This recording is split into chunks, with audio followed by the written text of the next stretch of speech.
I was desperate, and I did something, age 22, that really was not correct, but I did it. I called Mrs. Warner, who had been an actress, lovely, lovely woman. Anna Alvarado was her name before she married Jack.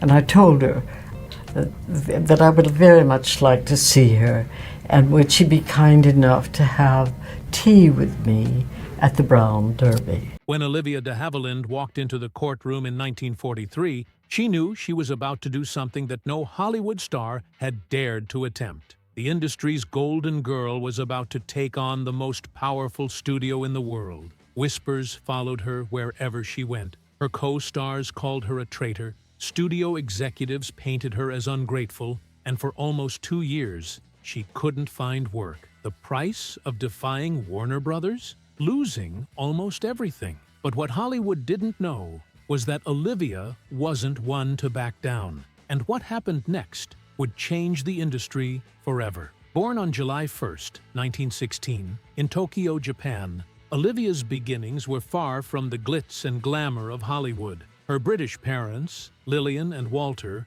lived a world away from the silver screen. But their seemingly stable life was shattered in 1919 when Lillian discovered Walter's infidelity. Without hesitation, she packed up and moved with Olivia and her younger sister, Joan Fontaine, to California, determined to give them a fresh start. But while California held dreams, it also held struggles. Their father's absence loomed over them, and the sisters grew up in a home ruled by their strict stepfather, George Fontaine. For Olivia, the escape was books and storytelling, an early glimpse of the actress she would become. But Fontaine saw acting as a distraction. When she landed roles in school plays, he gave her an ultimatum: quit or leave home. Olivia made her choice. At just 16, she walked away and never looked back. Her big break came unexpectedly in 1933. Cast as an understudy in Max Reinhardt's stage production of A Midsummer Night's Dream, fate intervened when the lead actress dropped out. Overnight, Olivia was thrust into the spotlight. Warner Brothers took notice, offering her a 7-year contract at just 18 years old. It was a dream until she realized the fine print. Studios owned their actors. They dictated roles, controlled careers, and if an actor refused a part, they extended their contract. Olivia was about to learn just how brutal the system could be.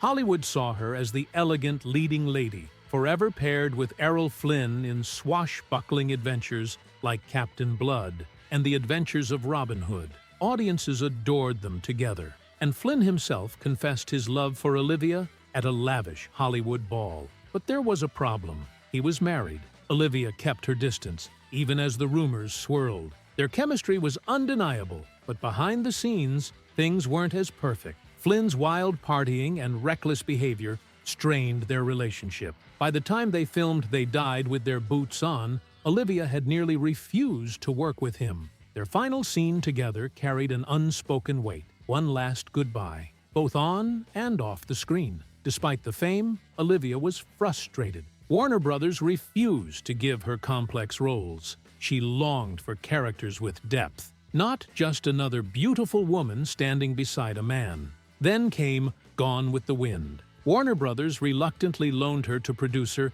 David O. Selznick, and Olivia transformed Melanie Hamilton into a character of quiet strength and resilience. The performance earned her an Oscar nomination, but it also made one thing clear: she was capable of much more. Yet, when she returned to Warner Brothers, they wanted her to play the same roles she had outgrown. She refused. And that's when everything changed. Warner Brothers retaliated with a brutal industry tactic: the suspension clause. If an actor turned down a role, the studio could pause their contract, meaning Olivia's 7-year agreement had no real end. She had already served her time, but the studio claimed she still owed them years. That's when she made the boldest move of her career. On August 23, 1943, she sued Warner Brothers. Hollywood gasped. No star had ever challenged a studio and won. The case dragged on for over a year. Warner Brothers blacklisted her,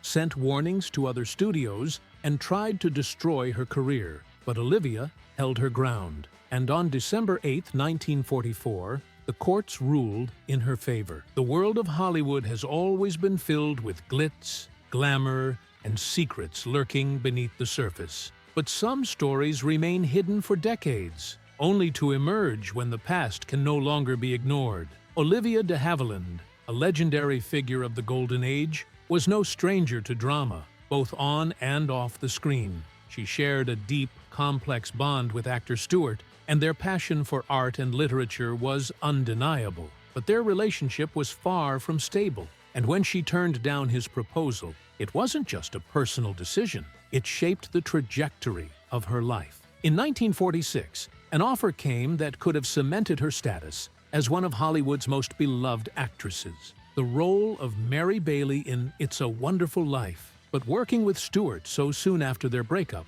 was unbearable. She walked away. That same year, Stewart went on to earn an Oscar nomination, while Olivia took home her first Academy Award for To Each His Own. Yet, success didn't shield her from heartache. Her marriage to novelist Marcus Goodrich soon unraveled in a storm of abuse and betrayal. It was only after years of suffering and a shocking moment involving a flying plate of beefsteak pie, thrown in rage over a simple dinner preference, that she realized she had to escape. With the guidance of her minister, she prioritized her safety and that of her son, Benjamin, filing for divorce in 1953. Her second marriage to Pierre Galante seemed like a fresh start. A French journalist, he introduced her to a new world far removed from Hollywood's relentless scrutiny. She embraced Parisian life, chronicling her humorous experiences in her book, Every Frenchman Has One. The couple had a daughter,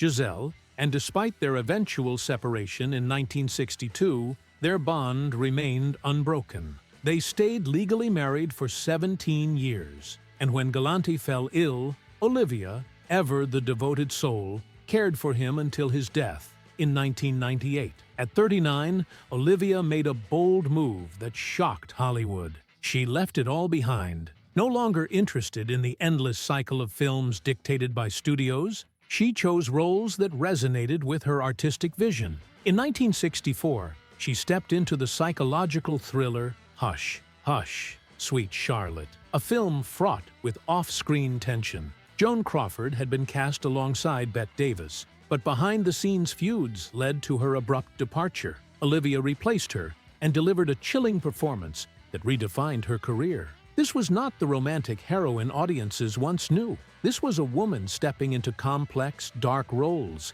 with an edge that captivated viewers. Her life in Paris wasn't just about films. She flourished, mastering French, attending Cannes film festivals, and making selective career choices. As the industry shifted towards younger stars in the 1970s, Olivia adapted, transitioning into television and theater. In 1986, she gave a stunning performance in Anastasia, The Mystery of Anna, earning widespread acclaim. She found solace in the stage, returning to Broadway and proving she was far more than a Hollywood relic. Even as she aged, Olivia refused to fade into the background. In 2017, at 101, she received one of the most prestigious honors of her life. Queen Elizabeth II named her a dame, making her the oldest recipient of the title. Unable to travel to London for the ceremony, she accepted it at the British Embassy in Paris. Her impact had stretched far beyond Hollywood's borders.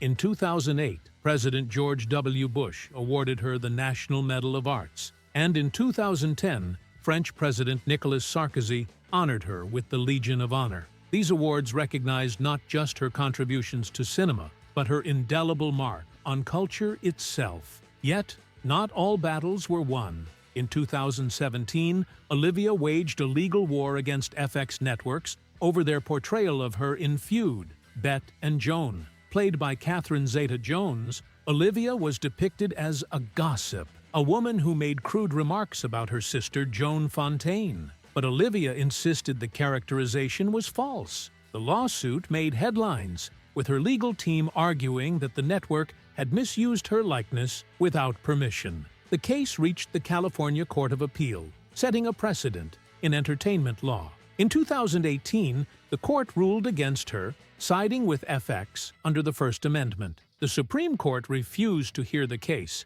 and Olivia was left not only with the disappointment of defeat, but also with the burden of paying FX's legal fees. On July 26, 2020, Olivia de Havilland passed away in her Paris home at the age of 104.